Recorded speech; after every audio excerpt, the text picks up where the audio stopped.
and you start doing what we trained to do. Otherwise, don't come back to this fucking corner. Do you hear me? How you doing, everyone? My name is Ryan, and this is Ade, and welcome back to another edition of Boxtalk.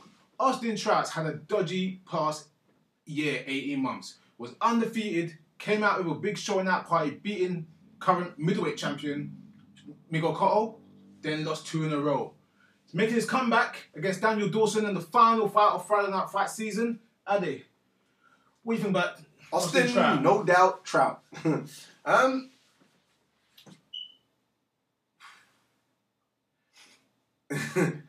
look at like the 154 division. If you put kind of Cotto in that 154 division, I know he's 160, but at the time when no doubt Trout fought him. So in terms of back-to-back opponents, he went from Delvin Rodriguez, then he fought Miguel Cotto, then he fought then he fought Alvarez, then he fought Lara. Yeah. Sometimes you got to give someone a break. You know what I mean? You're fighting like the only person to embarrass him was Lara. Yeah. Alvarez was a close fight. The judges will have it. The judge scorecards were stupid. That was a close fight. You know what I mean? And everyone thought, Alvarez was getting tired as Alvarez does. The problem for him is now is that you've been in that mix. You've been in the big fights. You've been in the big arenas. Yeah. You know, Madison Square Garden, Cotto 15,000. Same thing with Alvarez, a big arena as well. Lara, big arena, big paydays. You almost got to stay at that. You've got to try and stay at that level. Going down to Daniel Dawson, and I don't want to be disrespectful to Daniel Dawson because we've had these kind of matchups a lot this year. Yeah. So many matchups like this year. But you need to be at that top table for. And I feel like the 154 division, you almost don't need to go that far down. No, you don't. Daniel Dawson's a good fighter. He's a seasoned pro. He's been around for a while. You know, he's not a bad fighter, but I understand your point. Yeah. Whereas, you want to stay within that top table mix. This is the argument we always mention on Box Talk, is that we keep saying that once you get a world title, you have to be at that level and you can't duck no one. Yeah. And this is where development of fighter comes on. I like Austin Trout. I think he's very skillful. Still think he's one of the best 154 in the world, i.e. top 3, top 4. But once he beat Cotto, which is kind of like his coming out party to the masses, you just beat a Hall of Famer. You did. You can't go nowhere. Madison Square Garden. The first guy to beat Cotto in Madison Square Garden. You can't go nowhere else, know what I mean? Whereas Alvarez was developed really well through Golden Boy, whereas Lara was developed through the Cuban system and came up over here and fought the right times going through. Remember when Lara fought Paul Williams? That was maybe 4 years ago. Yeah. So these guys are at the top of the division for a reason. Yeah. Trout kind of thrown in there. Yeah. And he wasn't developed fully because remember a few years before he fought Cotto, or I think it was 3 fights before, he fought Alvarez's little brother.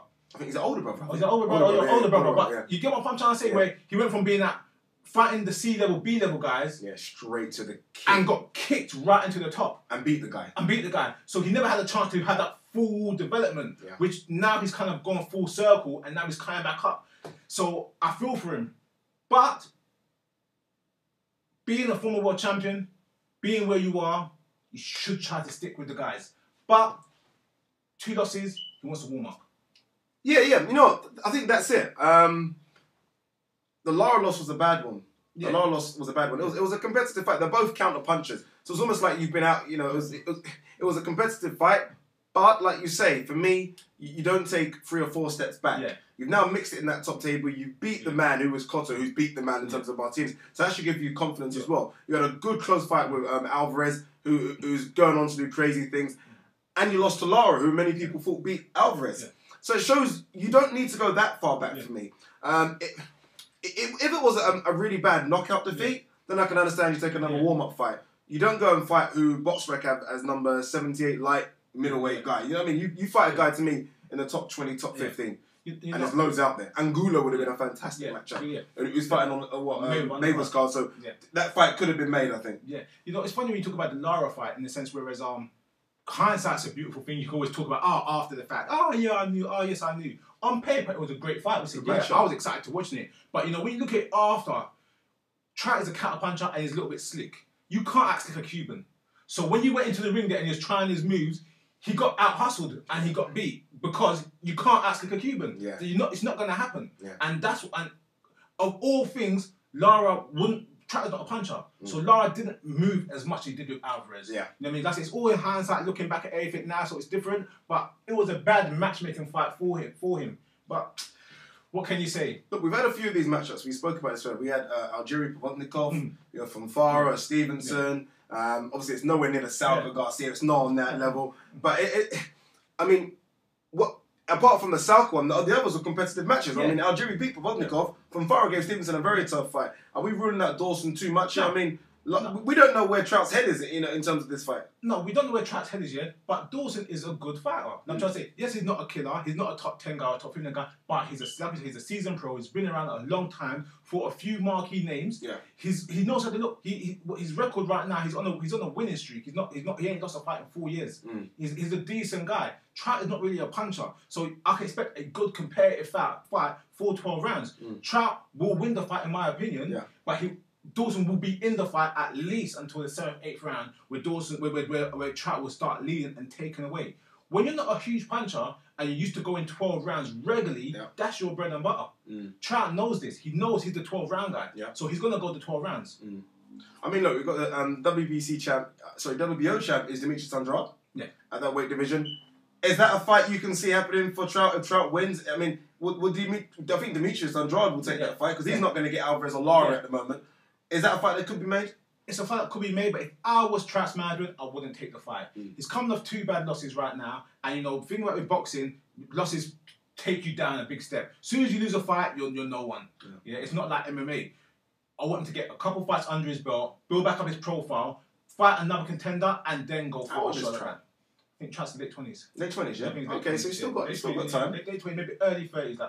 But it's one of the situations there where if he won this fight against Daniel Dawson and then he lost against someone like Andrade, it's not going to be good for his record. The thing I look at it for him, there's so many fighters in there. We talk about there's Molina in that division, there's K9 in that division, there's Ishe Smith, there's Martazan, there's Demetrius. Forget the top table, so to speak, with like some Mayweather and Alvarez and Lara, but just below that, there's a huge amount of matchups that can happen. He has options, but I think this is a rebuilding, confidence, get your legs wet again, get back out there, and that will set him up for a good match. But I think he should avoid going for a solid title shot as it stands right now. Okay, so how does the fight break down? I'm going for Lara by points. Sorry, Trout by points. I think, like I said, confidence, he's been in there, he lost 2 fights on points, like I said. He is a boxer, so that might hurt his pride a little, being a boxer, losing on points to 2 people. One in Alvarez, who he would have felt he's not as good as a boxer as me. He's not as fast, he's not as athletic, he's not as fluid.